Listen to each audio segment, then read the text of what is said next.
Rush's class, cast to see. Okay, everybody get their name tags out. We'll do a roll. Daniel, you want to do a roll? You can set up a roll, put the date and time. Put yourself as number 1. Put your first name, last name, and email. Okay, and just do it in phone. Okay. I'm not sure I can open this link. It says it only works for direct recipients of the message. Wait. You need to tell me to code this email to you. So I can open it. Okay. You said name, email, phone? Yeah. Just those 3? Yeah. You should have a code in your Gmail. Starting when? I don't have one. I have YouTube. It should be from SharePoint or Microsoft at What does it say? rush@gmail.com. Okay. It should be a verification code. I don't see it yet. So we'll look at it, we'll see. Click send again. Okay. Send code. Okay. It was just sent, so try refreshing. Okay. Just try reloading Gmail. I did. I don't get it. Like if you click the refresh button, I did.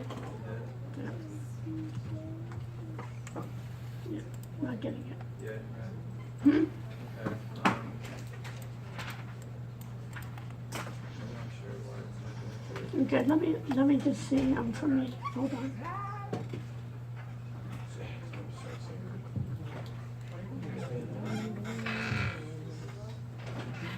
Let me see if I can get it here.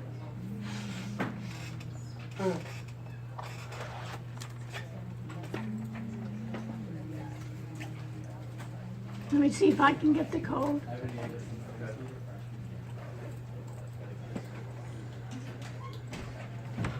Not coming.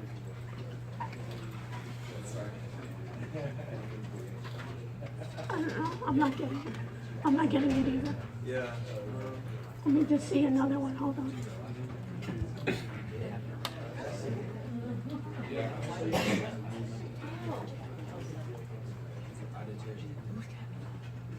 Really? Let me just see here if there's another one.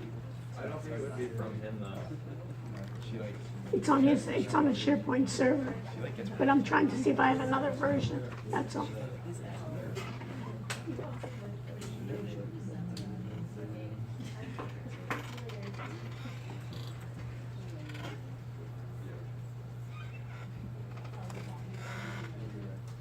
Oh, this for the direct recipients. Okay, let me just see. Let me see it one more time.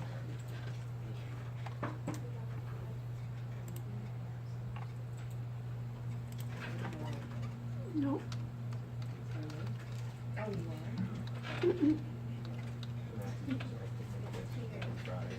One more time. What? Would it go to spam possibly?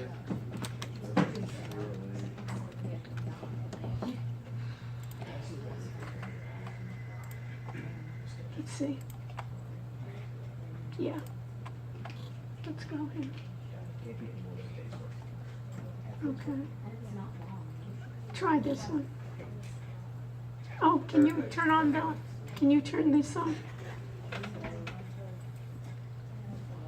Yeah, it had to be going somewhere. Yeah. I thought about that. Alright, let's see if this code. Okay, this is it. Try it.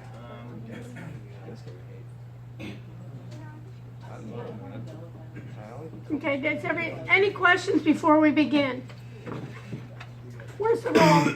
Everybody have your name tags. Let's get it out. And let's proceed. Let me get my notepad here. It says it's an old email, so It's only working 24 hours. no, like it's an old verification code, so I'm gonna resend one. Okay. Now we know it goes to spam. Okay, so now you should have it In spam? in Spanish. Okay. You see it? Yep.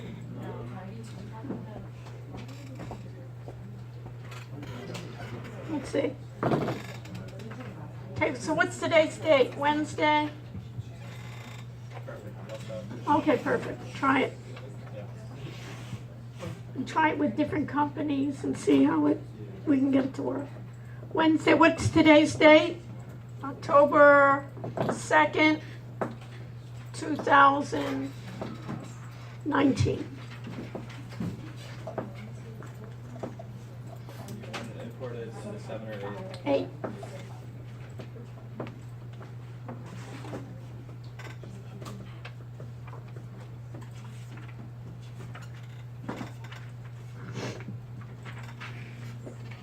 Okay, let's do this. Welcome back, folks. We have an exam. What date? October 7th. We'll have it in the lab here.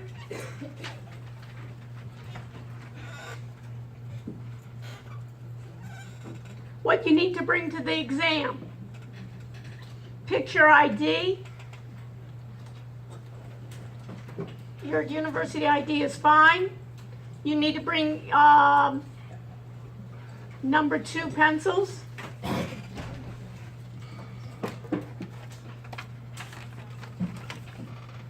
The exam starts at 5 p.m. or 5:05. We'll start at 5:05 p.m. and we officially will go. We should finish by 6 p.m. I'd say, or 6:10. But we have this room later, so there were students that need extra time. I'll provide extra time for those that need extra time.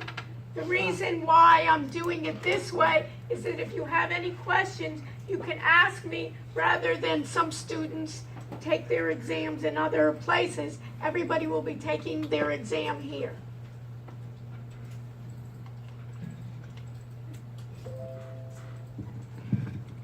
There's going to be 2 parts to the exam.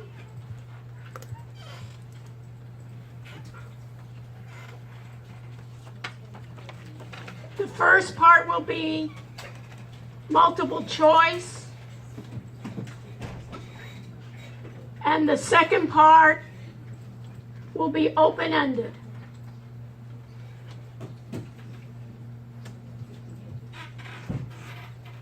It'll cover then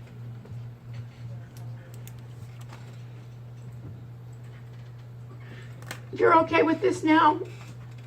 I can move on from this screen. I'm not sure the strategy works though. It just crashed administrator when I tried to apply it. I'll keep looking at it. I'll work with you on it. I'll try to figure out. You're going to need to, as a tool, you're going to need to go to in NinjaTrader 8. I think it's the tools for add-ons. And you have to look at the how to add on strategy. As a tool or a strategy? As a strategy. As a strategy. I'll look at it.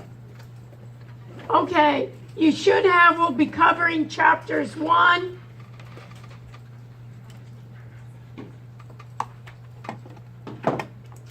TG1, TG2, Chapter 4, and Chapter 5. Yes. Sure. What? I'm going to go through it. Now, did you try to look at your quizzes again? Has anyone looked at their quiz? Once they submitted it twice, did anybody try to look at your quiz again? Try to do that and see if you can look at your quiz again. Shane, do me a favor, see if you can. I think you have to go through your grades or something. Where you view your grades. Yeah. See how you can do that. Okay, let's do this. Let me go back to our courses. Let me go to fundamentals.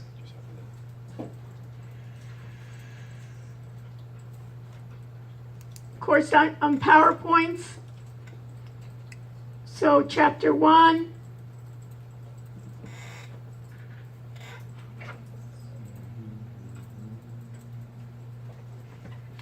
Chapter 1 will probably be the least amount of information in chapter 1, where it just talks about what are information systems. Yeah,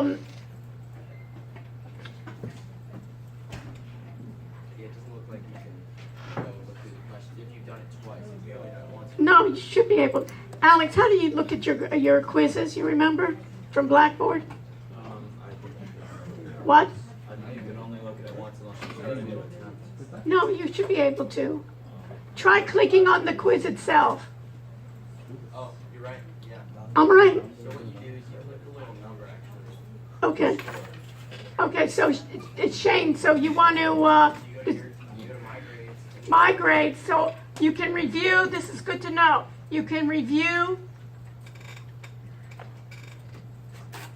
the quizzes. How? It's under my grades. And then, Under my grades. and then under the test calculated grade, you click on the number. Like what? Under what? You click on your score. You click on your score. Yeah, your score. Yeah, your number. Whatever you get. Click on score. Okay. So that's one way to review part of it. Okay, everybody, thank you, Shane, very much. Okay.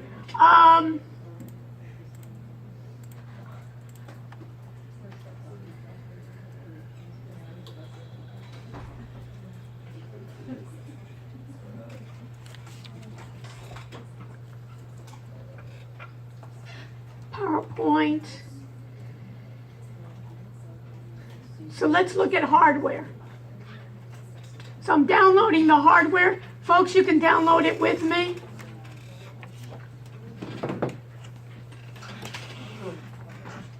Where's the roll? Let's move it.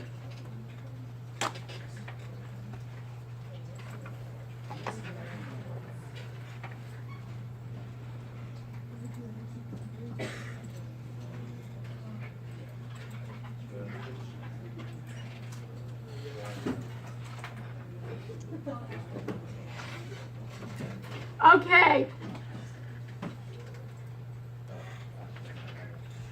When you think about hardware, these are the topics that you need to know. We'll review it. You need to know about the central processing unit, the CPU, what it is. So Daniel, what's a CPU? Do you remember? It's something that where it resides in the CPU, the central processing unit resides where? Where does the central processing unit reside? Xander, where does the central processing unit reside? In the computer where? In the computer hardware. Where is the central processing unit reside? The CPU is where? That if I look at Google, everybody go to Google, right? And if I look at Google,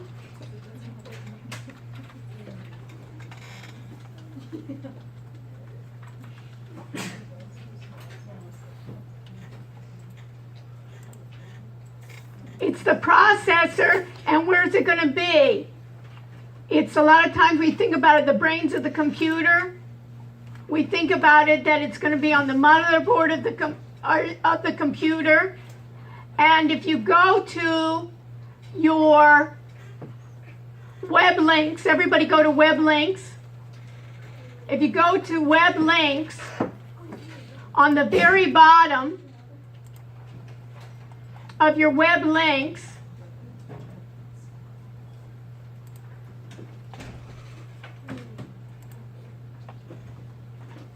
you'll see that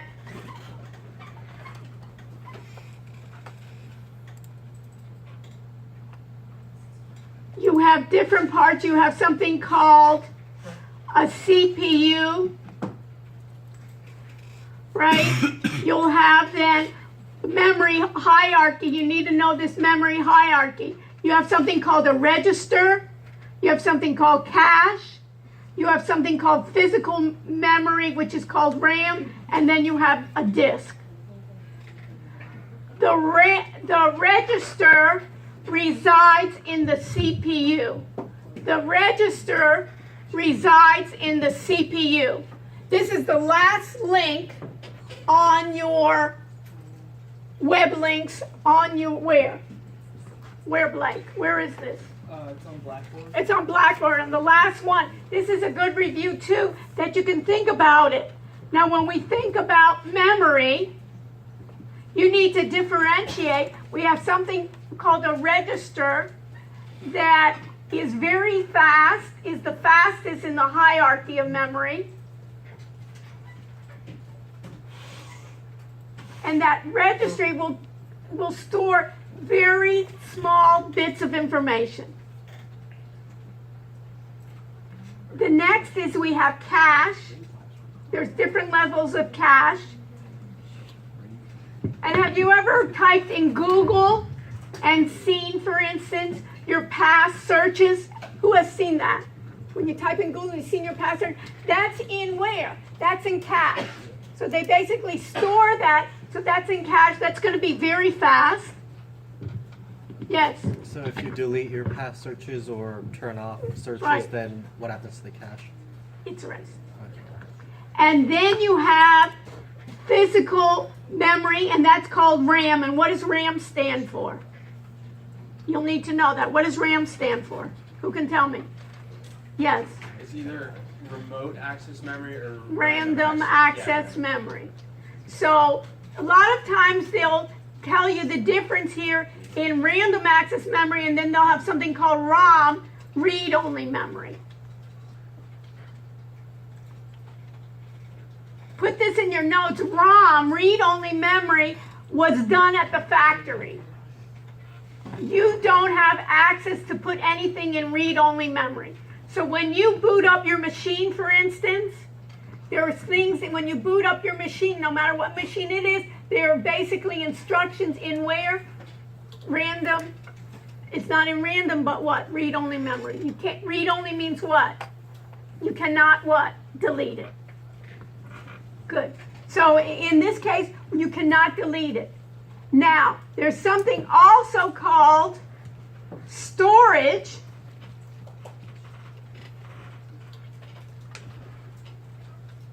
Or external storage. And what you need to then learn how to explain is what's the difference between external storage versus random access memory.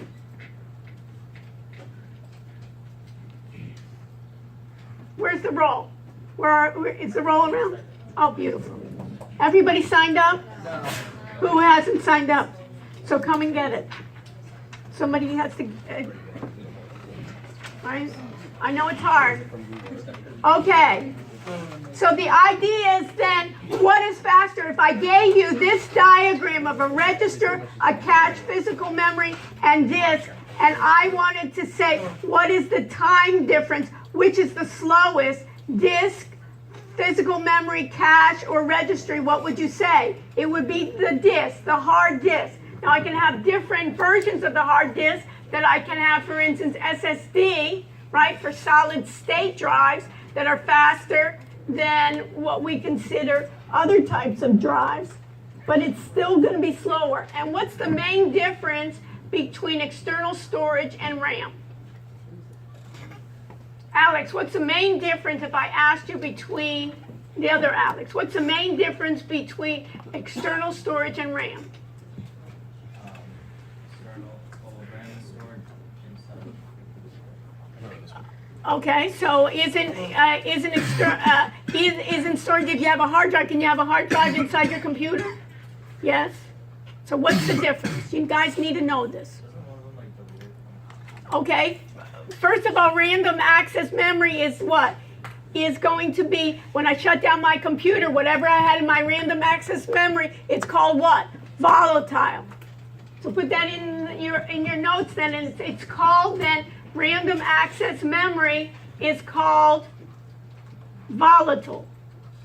And what is random access memory? I'm going to put it here. RAM is volatile. And what does that mean? That it gets removed when the computer shuts down. My storage, my external storage, like a hard drive, remains non-volatile.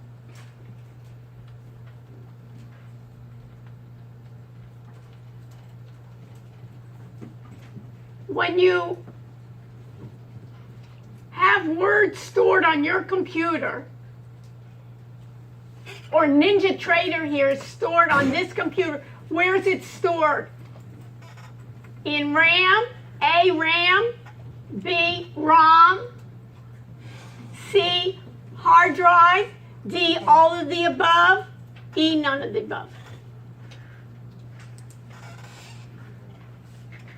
NinjaTrader on the computers in front of you are stored on the hard drive, A, hard drive, B, RAM, C, ROM, D, all of the above, E, none of the above.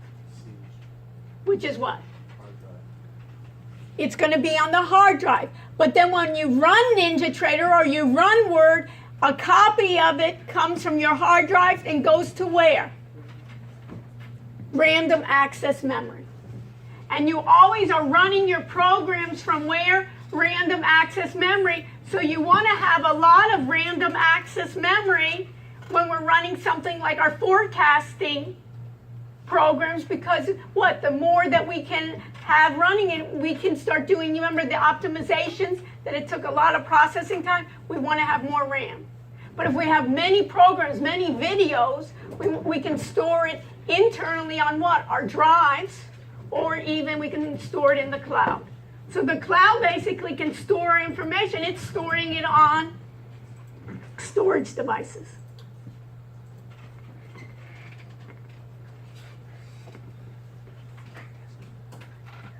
So you need to know the difference between primary storage and secondary storage. When they talk about primary storage here, they're talking about temporary. And they're talking, primary storage in the slide is equivalent to what word?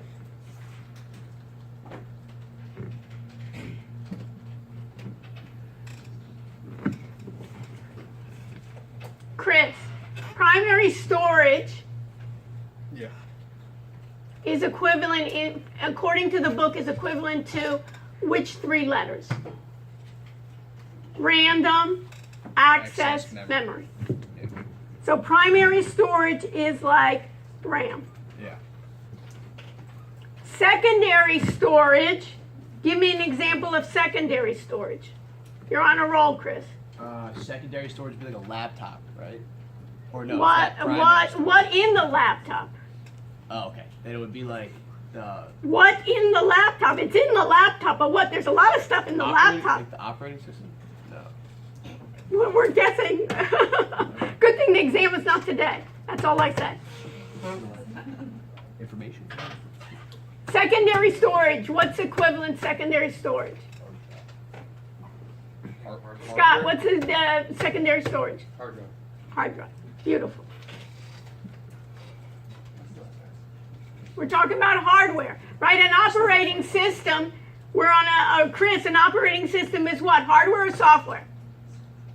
Software. Software. So the software is stored then in the hard drive, right? And then a copy of it gets stored where, Chris? Into RAM. Beautiful. Okay, we have input and output. Input accepts the data. What does output do? It displays the data. Everybody signed up. Anyone missing?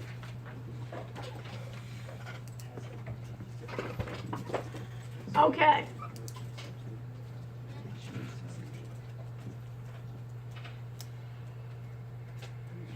We have something called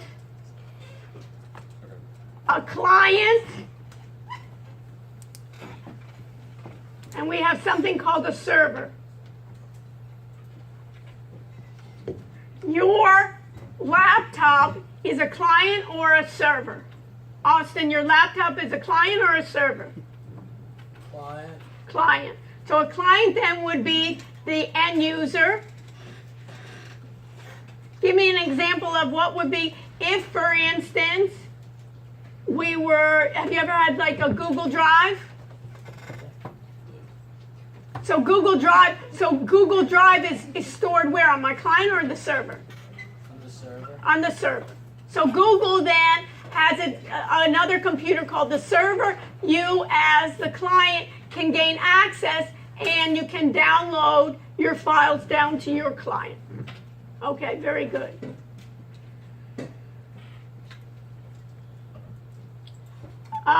We talked about input devices. You need to know the difference between an input device and an output device. Give me an example then. Ross, give me an example of an input device. Like a keyboard. Keyboard, beautiful. So Will, give me an example of an output.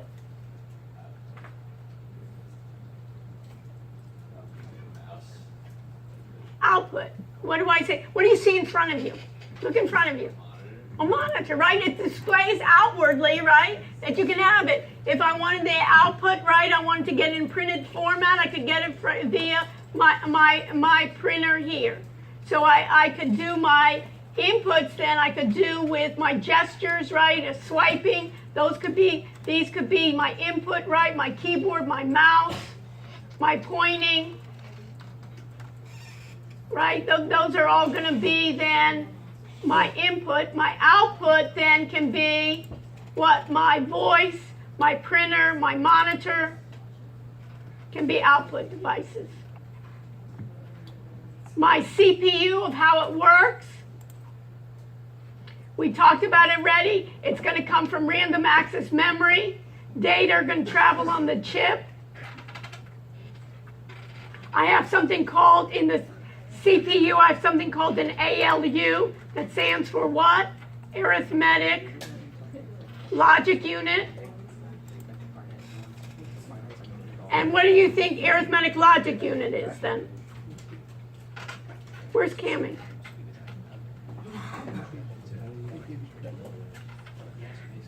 So what's it in the Arithmetic Logic Unit then does what? Sari, what is the Arithmetic Logic Unit? What's the first letter? A. What does the A stand for? What? Right here, look here. Sari, you don't have to, Sari, look here. Arithmetic Logic Unit, right here. Okay, so what do you think it does? What does arithmetic sound to you like? Do you know what, have you ever done arithmetic? So what does this say? Arithmetic means what? It means it's going to do math. It's going to add. It's going to be subtracting. What is logic? Something that's greater than or less than. Remember when we did Ninja Trader and we had our rules? If one crossovers the other, it's going to be, what is the logic? What was the result? If it were what? True or false? True or false, put in your notes then. True or false is like logic. If yes, if true, then enter long. If it's false, then what? Enter a short. So we'll be able to do both of those with an arithmetic logic unit. And their data then, if we go to the data, this is the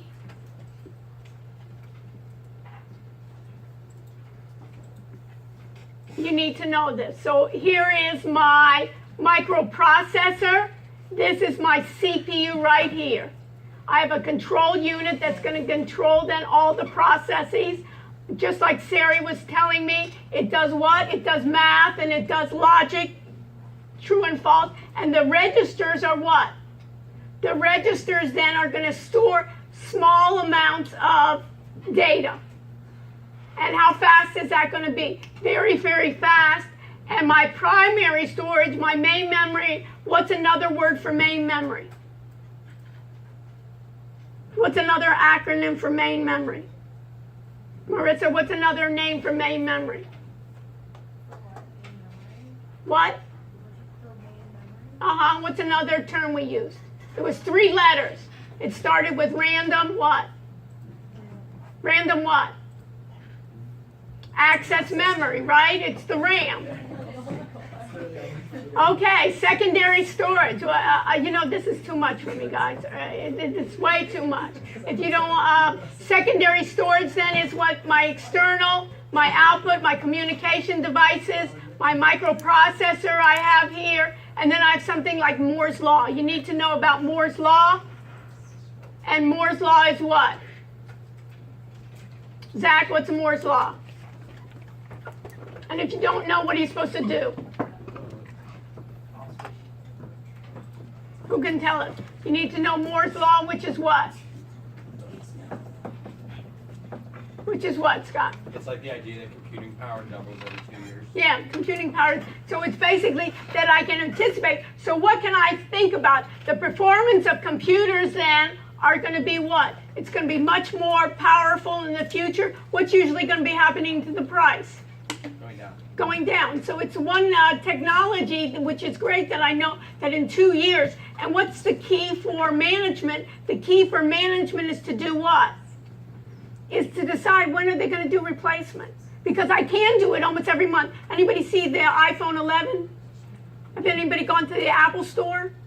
It's like, there are lines and lines. So it's the idea is what is it that I need that replacement of the new phone? And if I'm in an organization, when do I need the latest thing? So, and the key is what? If it can do what? 2 things it should be able to do. Reduce my cost of doing business, increase my revenues, and get me closer to a lot of times my customer to get more engagement. If technology can help me on that, then I'm good. Any of those 3, right?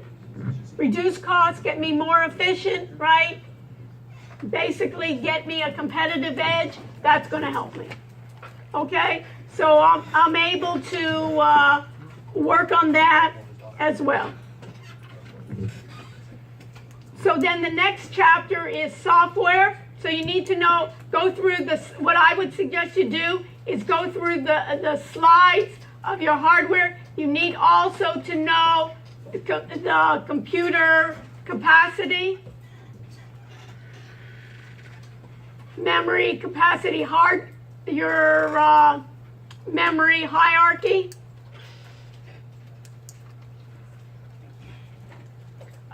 from bits, bytes, kilobytes, gigabytes, terabytes. Here again, the main types of primary storage: registry, cache, random, and read-only. We talked about that before. Look at the link, the web link, last web link for computer memory.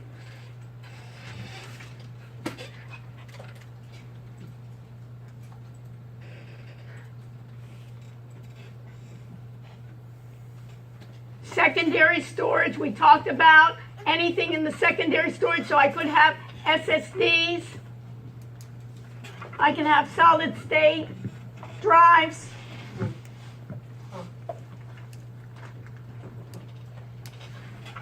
that I can deal with. That's the end of chapter 1. Chapter 2, and you have that link there. Chapter 2.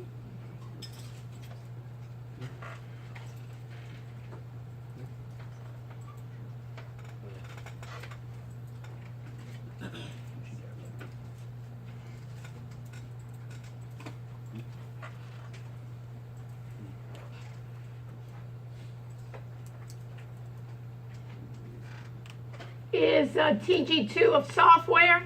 So I know under software,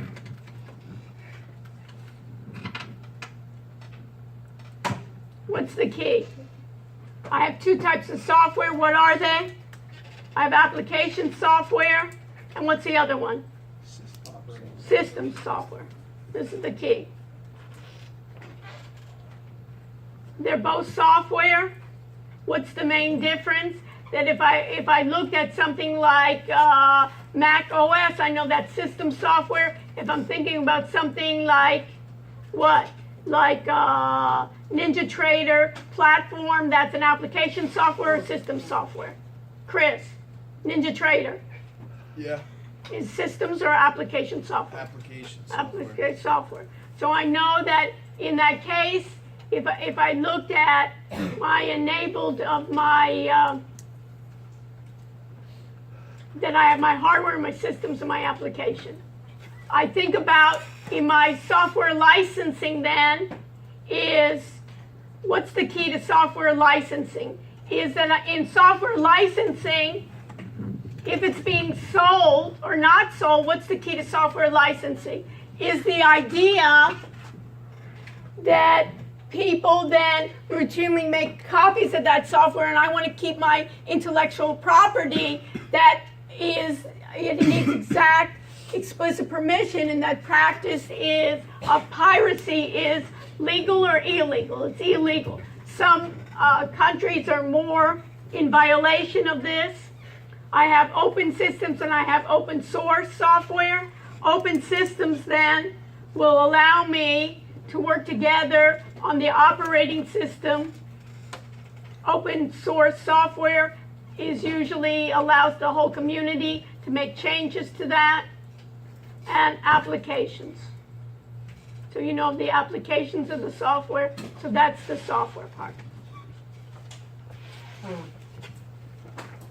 What's the next one that we have? The next one that we have for course documents then is chapter 4 of security. Let me go to chapter 5 first. Of the data.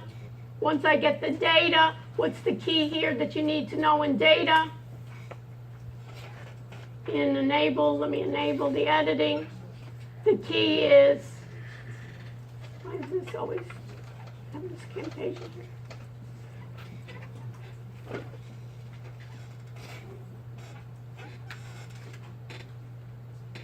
These are the keys here. You need to know the hierarchy of data.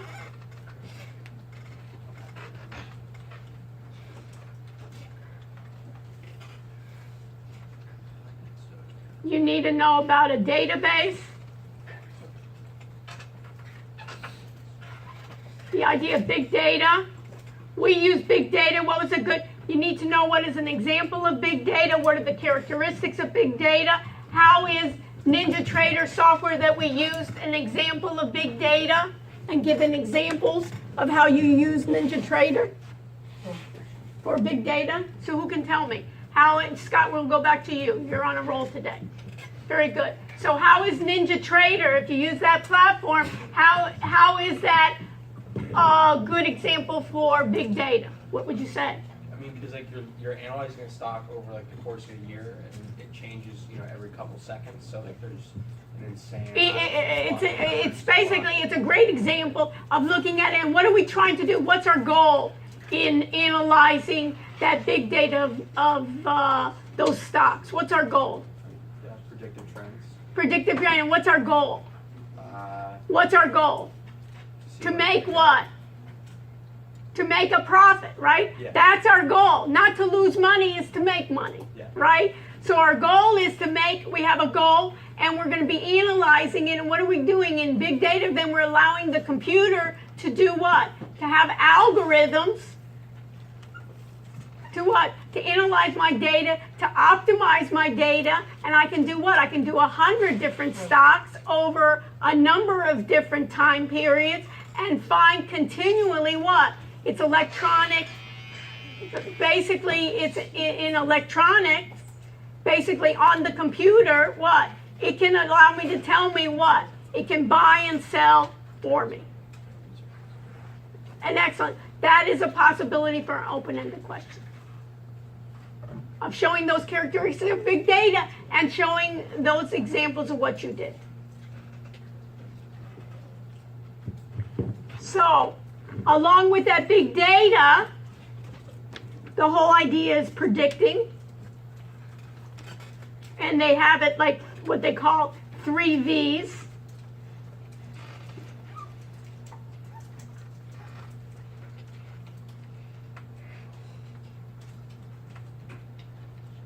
And we have something called a data warehouse. You need to know the difference.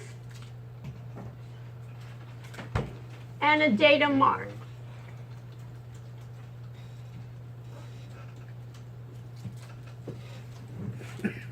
I can have real-time or near real-time data.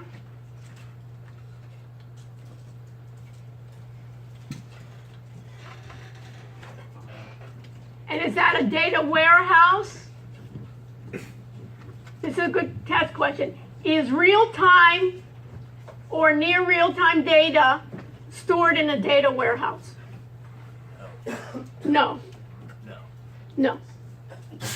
It is not. What is it? Historical data is stored in a data warehouse. And what's the difference between a data warehouse and a data mart? You need to know the difference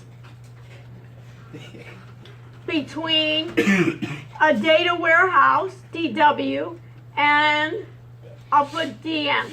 What's the difference? A data warehouse is going to be global, meaning I'm going to put all my data from many different sources in a data warehouse. And a data mart is going to be a subset. It's going to be like a hypothesis. Yes. Any questions?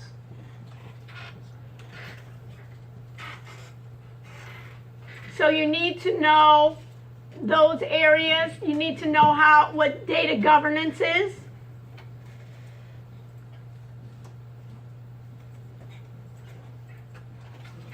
So Cassie, what's data governance?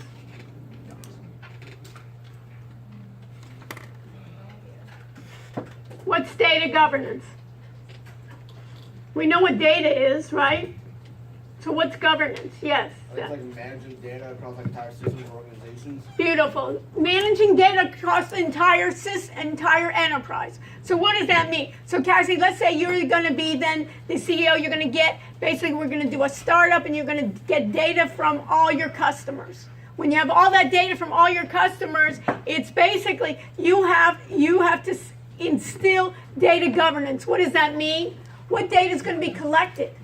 Have you ever heard about, like, anybody concerned about Facebook when they're getting your information, or Google getting your information, selling your information? You get a lot of apps free, right? So when I get all those apps free, what happens?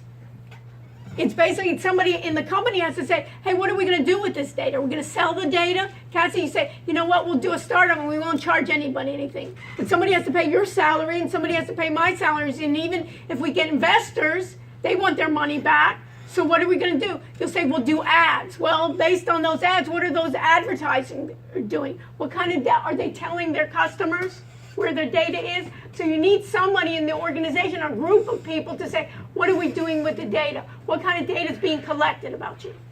And are you securing that data? So Zach, it is, your social security number is out there. Are they securing it? Your credit card number.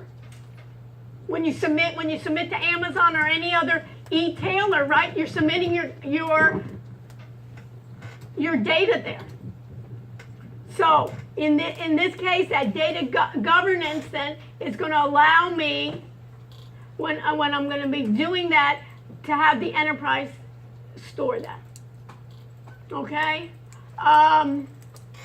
So that database approach, when you think about that data hierarchy, you're going to need to know what is the problems with the database management system. What problems can I have? How are they going to be minimized? And what are they going to be minimized on? Data redundancy, data isolation, and data inconsistency. Redundancy, that I don't get it repeated a number of times, that I could store it one time or a few times. Isolated, that I can get to the data and inconsistency. That I put your name, different types, I reverse, I have your social security incorrectly, and what am I going to do about your data security? You need to know the data hierarchy from the smallest amount of zeros to 1 to the bytes, to the fields, to the files or tables, to the database. So when I think about it, in NinjaTrader, Scott, in NinjaTrader, this is a great example. Give me an example in NinjaTrader. What's the data hierarchy? The data hierarchy of a field. What's a field in for a NinjaTrader? The symbol, right? The open, Moving average. the moving average. All of those are going to be then my fields, and entirely they'll make up my database file. And together, of all those systems that you get together, they make up a database. Very good. And then relational database, I'm not going to ask you about. Big data, you'll need to know the characteristics. And a good example on how NinjaTrader then is defining then that big data. And what else? Here's the goals of volume. Is NinjaTrader, was it doing that analysis? Big data, did it have volume? Did it have velocity? Did it have variety? It sure did. Issues with the big data is can we trust the data? You know, when we download that data, do we really know that, was it in real time? Was it passed? Was it correct? Managing that big data, how we're going to manage it, and that's it. Data warehouse, we're finished with this. The next one, what did we need to do? The next one, how we had it, was in course documents. I went to PowerPoint, and I went, is security. In security, what's the key here? How do I know in security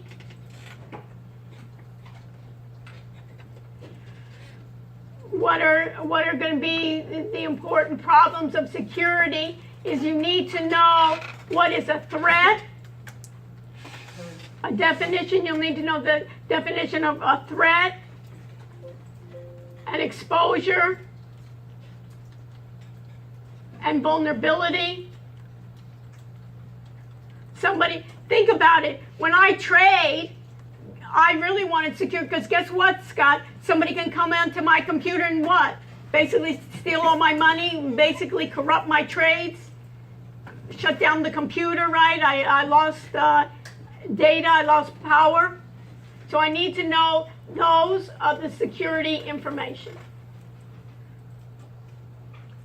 Some are going to be unintentional threats, some are going to be information threats. So this one, look at this figure. If you looked at this figure here, this means the internet. How can I make sure that I have a secure protocol? How can I make sure that my protocol is secure? When I put in my credit card, the protocol for the internet is what? HTTP. And how do I know if it's secure or encrypted? What do I need to see at the end of that? / What do I need? What letter do I need to see at the end of that, Blake? This Blake. S. S for what? Secure for, and a lot of times it's called SSL, which is Secure Socket Layer.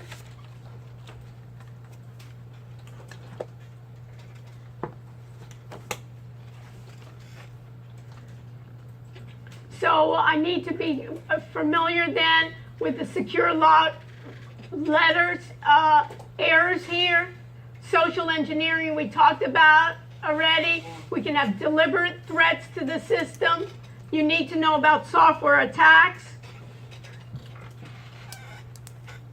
You need to know the difference between a virus, a worm, a phishing attack,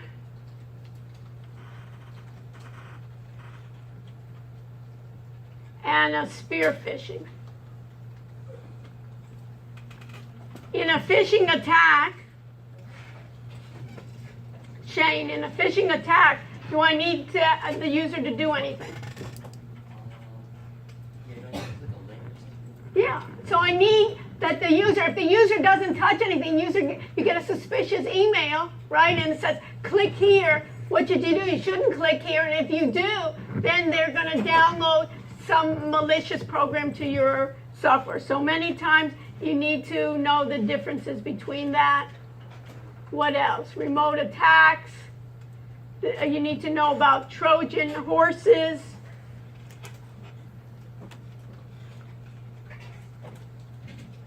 Backdoor. And logic bombs. Is that when it overloads the computer? Yeah. And then you have something else. When you have it, you have something called a denial of service, DOS, or a DDoS when it's called denial of service, or a distributed denial of service. You get spamware, the key loggers, which you can think about it. You remember that in a key logger, you remember when we were doing NinjaTrader, we used that step recorder. Anybody remember that when we used the step recorder? The problem step recorder. When we used the problem step, this should say recorded, not recorder. Problem step recorder. The difference with a keylogger and step recorder that it's done usually in stealth mode. What's stealth mode mean? Who can tell me? If you don't know, look it up. What does stealth mode mean? Tyler, what does stealth mode mean? Cami, what's stealth mode? Look it up. Stealth. S-T-E-A-L-T-H. What's stealth mode?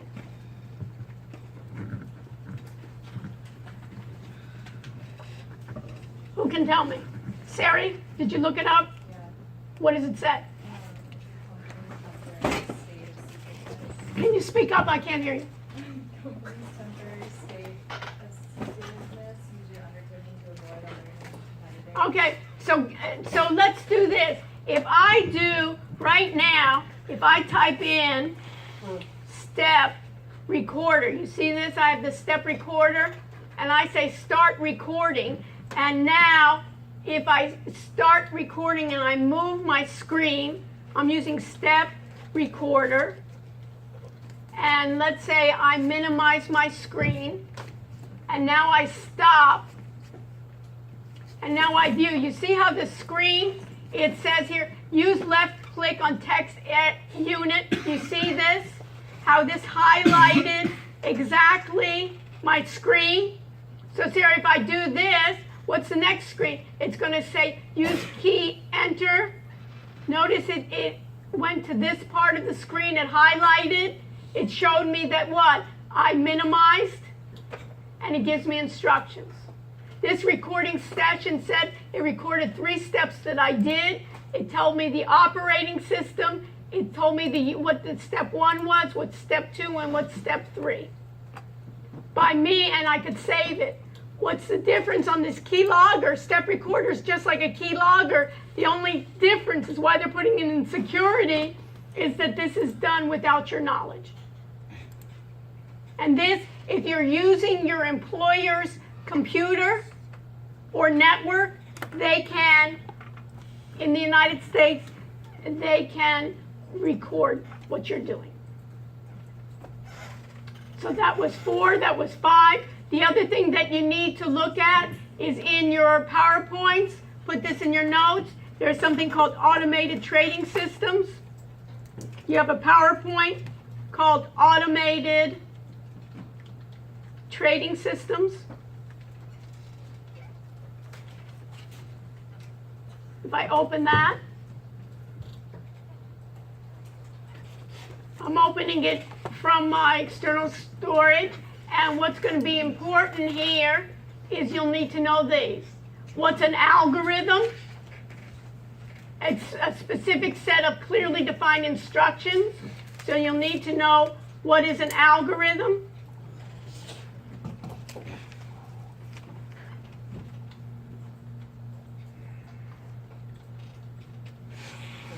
is automated trading.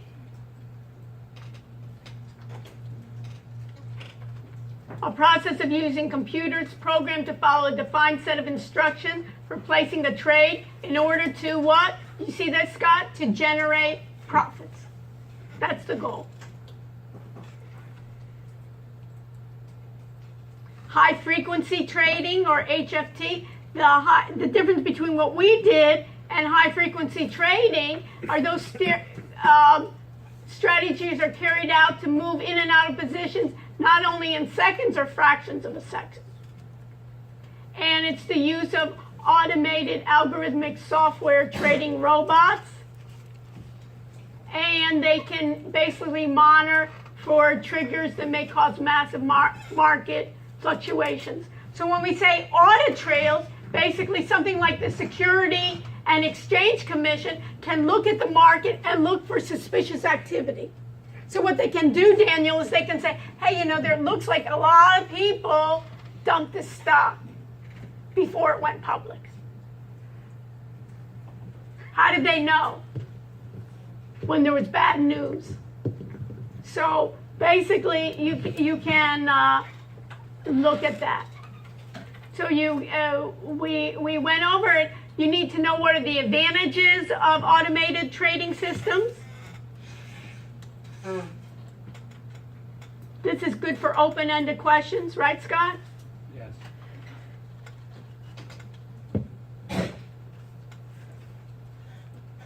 The disadvantages.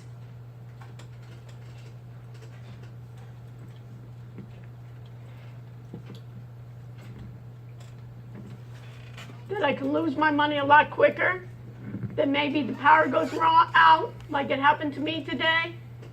And examples of trading software platforms.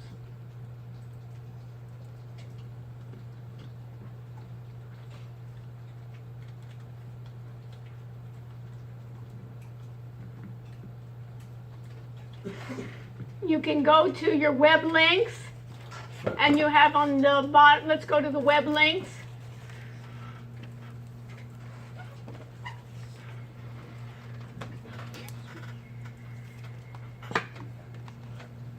Everybody go to the web links. Go to the very bottom. So you see the very bottom of, you basically need the 3 bottom web links.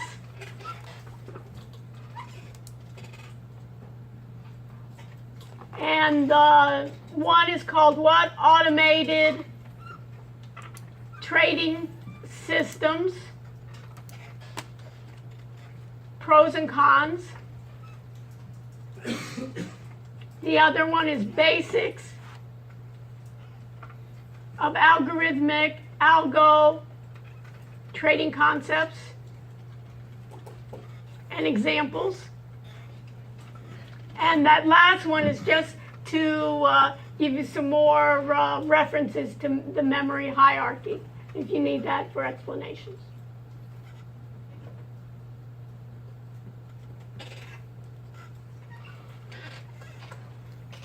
Questions?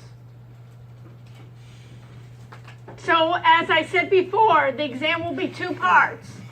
Going over the chapters will be the objective part of the multiple choice. How do I expect you, a good idea to do it is look at the PowerPoints, look at your quizzes, open up the book. I know some of you have never even seen it, but it's a good idea. It's in the book. At the end, you have summaries. You have basically the terms at the end. And then open-ended. What are examples of open-ended? Anybody have any ideas? Zach? So advantages, disadvantages of automated trading systems, definitions, what they're on that stuff. Yeah. Also, the applications of, for instance, big data, how does basically automated trading system as an example of big data show your experiences from giving examples of using, for instance, a NinjaTrader, of how that using your work for examples of big data. questions is it gonna be? It'll be maybe about 75 open-ended, closed questions, and maybe 2 questions for open-ended. Seven, Is this like the SAT? 75? yeah. You have plenty of time. It goes quick. Multiple choice, A, B, C, true, false. How long does that take? Doesn't take 75 minutes. I mean, if you go And then basically it's open-ended. So if you know the material, it goes really quick. If you don't know the material, guess what? You can sit there for hours and you still don't know it. It's easy when what? You know it. So it's the same thing. If you've been in class, if you've done the homework, if you've been paying attention, right, and if you go over your work, there should be no problem. And if you say no to any of those above, and you know who you are, right? Then what I suggest you do is study with people that can help you. In our test, we will not have look at your neighbor. We will not have help your neighbor. Every other time, right? When you have it, we don't have help. You will not be able. If you leave this room, you have to leave it with. You have to leave your phones with me. I may even collect the phones beforehand. If you were caught cheating, you will fail my course, and I will go with you to the Honor Society and through the process. So if there's any cheating in this class, I don't anticipate it is, but if anybody has any ideas for that, I suggest this is not the class you want to be in. Yes? Is there any fill in the blanks, or is it just? There's no fill in the blanks. The biggest fill in the blank will be the essay part. That's a lot of blank there that you will see. Some will have more blank than others. Yeah. Yes. So you said 2 open-ended? Yeah, there'll be about 2 open-ended. Yeah. 2 open-ended. And I think you all have the idea. My goal is not to trick you. I want you to do well. You understand? If you study in the right way, right, you should do well. What I suggest you do, those that have not been able to do, what's nice about the audit area, when people upload their work, what's nice is you can see who's been up to date on their homework. And everybody has their phone number. You can text them and say, hey, on Monday, we're going to have a test. And let me just tell you one other thing is, the following Wednesday, we will not have class. The following Monday, we will. And I'll make an announcement now so you can get already started. By the following Monday, which is what, on the 16th, is it? Or it's the 13th. You will then do your first draft of your website, where you'll have your team, what is the problem you're trying to face, and do the first, and publish your first version of your website. So we can start looking at our projects. After we do the first exam, what we'll spend a lot of time doing is on your projects. So I want everybody to understand the material, all the concepts, so we don't have to strain with all the concepts, and we can do some fun stuff with our projects. So that's going to be the emphasis we'll be still going through concepts, but the concepts will be less for the second exam, rather than doing a final. What I'm gearing towards is just do a second exam so we can concentrate more on your projects rather than having to review again the first part. Yes, Daniel? Will the second exam be during the final exam period? Yes, the second exam is during the final, and we said, I think that first week is that we're on the last day, where we're the last time or close to that last time. So those of you that this is a good review. I don't think there are going to be any surprises. And I hope that everybody take the time to work that out and study. What else? Okay, so I'm going to stop formally now. Come up to me with any of your questions. And I'll see you on Monday. We'll do it in this room. What do you think? This way it's easy. This way you can start doing it. IDs, your, and also pencils. So what is the issues here?